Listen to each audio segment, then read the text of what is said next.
Hey, what's up, dear viewers of the YouTube? My name is Mark and welcome to my channel. In today's video, we're going to talk about precipitated withdrawal.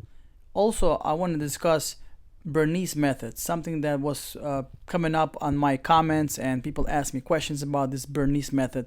I want to talk to you guys about that. And also, I will give you my personal, non-professional opinion about Suboxone induction. So if you want to learn more, then definitely stay tuned.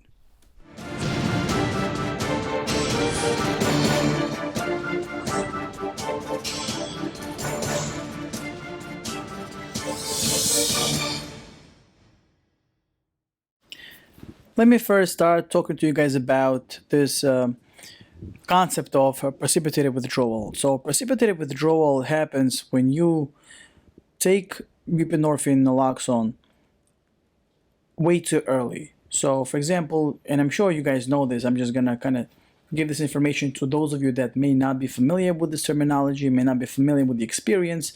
I personally am not familiar with the experience, thank God, but that's because I always did it the right way. And whoever I have mentored and kind of coached on this process, nobody has experienced anything close to precipitated withdrawal. So the way it works is when you using full agonists like oxy, heroin, methadone, whatever, any full agonist opiates, when you are using them, your receptors are occupied by the opiate. And when you start taking Suboxone in large doses, you basically kick off all the opiate from the receptors, and it basically throws you into something called precipitated withdrawal. Unfortunately, I do know people that went through this process, and it did happen in my memory in front of me, and it was really sad to see people going through this agony. Basically, what happens with the regular opiate withdrawal is it's a gradual decrease of your of opiates being in your receptors.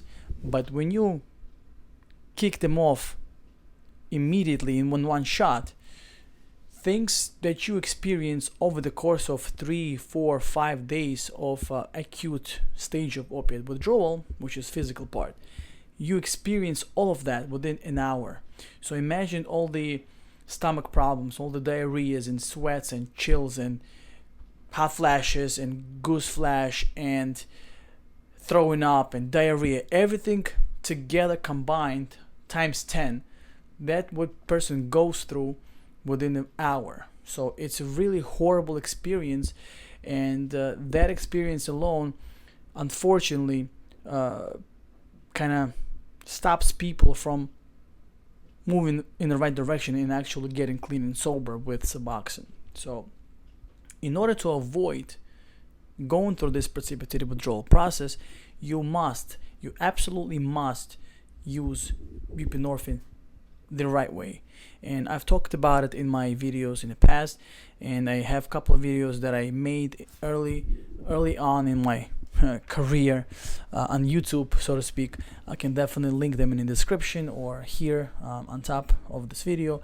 But in any event, you can definitely search other YouTubers.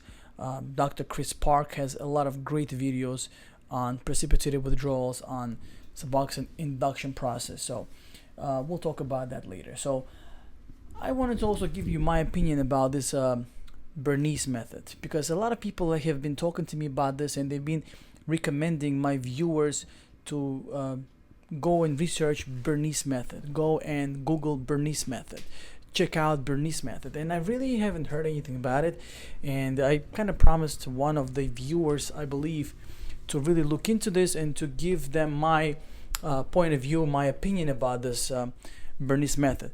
And I've been researching it all day today. I've read 3 case studies. I believe they only have 3 case studies altogether, studies that have been actually recorded about people that use this Bernese method. And I'm not gonna lie to you, I do not really understand the purpose of this Bernese method. So the idea behind this method is for people to use smaller dosage of buprenorphine while they're still using their drug of choice, whether it's heroin or methadone or oxycodone or whatever it is. So basically, you take like 0.25 milligrams of buprenorphine, and then you take heroin, and then again you increase the dose to 0.5 milligrams, and then you take more heroin. I think it's absolutely unnecessary. If you use the induction process that I talked about in my very first video, and believe me, everyone can wait for 12 hours before they start going crazy. People go through 4 or 5 days of acute stage of opiate withdrawal. Nobody has ever died from opiate withdrawal, not that I know of. So going through 12 hours of mild stomach cramps and some sweats, it's not something devastating and deadly.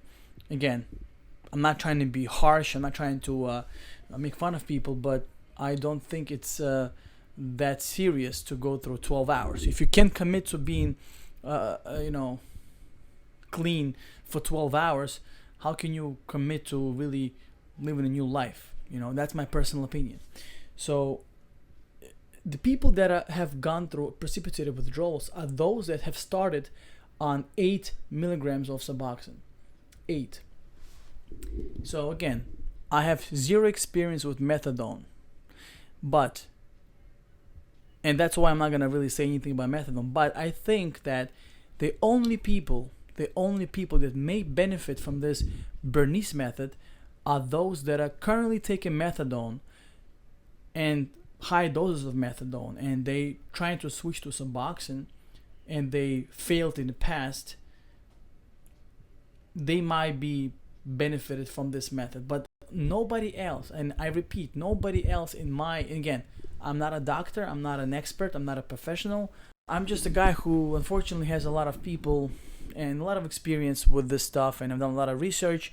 I do my research on a daily basis to help others, because people reach out to me, a lot of people that I've helped in the past, and my buddies and my buddies. So I just, again, I'm not proud of it, but I believe that my knowledge and experience sometimes outweighs those of doctors, really. So again, if you are on methadone and you're trying to switch to Suboxone, definitely speak to your doctor about this Bernese method. But my personal opinion, no one else should use this method. If you wait for 12 to 15 hours, maybe even less, and you have been taking short-acting opiates, you will not have to go through precipitated withdrawal. I believe that everyone can wait for 12 hours in mild withdrawal. And again, you just use your drug of choice before you go to bed, I guess. You sleep for 8-9 hours on average. You wake up, you drink your coffee, you go to the bathroom a few times, and you do want to kind of get cleansed. You probably had some bathroom issues, and I'm talking about constipation because of your opiate use. So I wouldn't mind actually using the bathroom a few times before my induction. And believe me, a few hours in mild withdrawals with mild sweats and stomach cramping and maybe some yawning is not going to kill you. And if you take 0.5, even 1 milligram of Suboxone, I can pretty much assure you that you will not have precipitated withdrawal. Again, the problem why people have precipitated withdrawal is because they take way too much of Suboxone because of lack of knowledge. And doctors sometimes, unfortunately, make people go through hell. They make them wait for 36, 42, 72 hours before they can induct them on induce or whatever. Induct, I always mess this word up. Before they get their patients started with Suboxone, which is completely unnecessary. I watched this guy making a video, and he was actually getting off fentanyl patch, and the guy made him wait for 5 days. He took Clonidine, he took Xanax, he took Trazodone just to go through the induction process. I mean, Doctor could have easily given him 0.5 milligrams of buprenorphine naloxone and waited for an hour and given him another 0.5 and another 0.5. That's the way you start taking Suboxone. You don't start taking 8 milligram strip right away. This is absolutely ridiculous. And that's how people used to prescribe Suboxone, because I know a lot of my friends were told, hey, come here after 24 hours. They would look at their pupil, they would look at their eyes and make sure the pupils are big enough. They would check their heart rate, maybe blood pressure, and then they said, okay, now you're ready, take Suboxone 8 milligram strip. And I was there with the guy who was almost dying. When I saw him, I was like, oh my god, what the hell is this Suboxone drug? Little tiny orange strip is doing this to him? This is crazy, I thought. So obviously my buddy associated negative feelings when it comes to Suboxone, and he was scared shitless to even think about it going, later on, after he was really doing it. Anyway, so I didn't want to make this video long. I just wanted to give you my 2 cents on this whole Bernese method that people talk about, and it could be a good thing again for some people that are taking long-acting opiates, but in my opinion, it's very risky. You are risking to play with fire. Going from oxy to Suboxone, Suboxone to oxy is something that I was actually dreading. It's something that I actually made a video about. I think it was my last video before this one I made about failure. This is how people fail. When person knows that I can go from Suboxone to oxy and from oxy to Suboxone, when person knows that it's okay to go back and forth, person might relapse and take Suboxone too early next time, and that's going to cause precipitated withdrawal.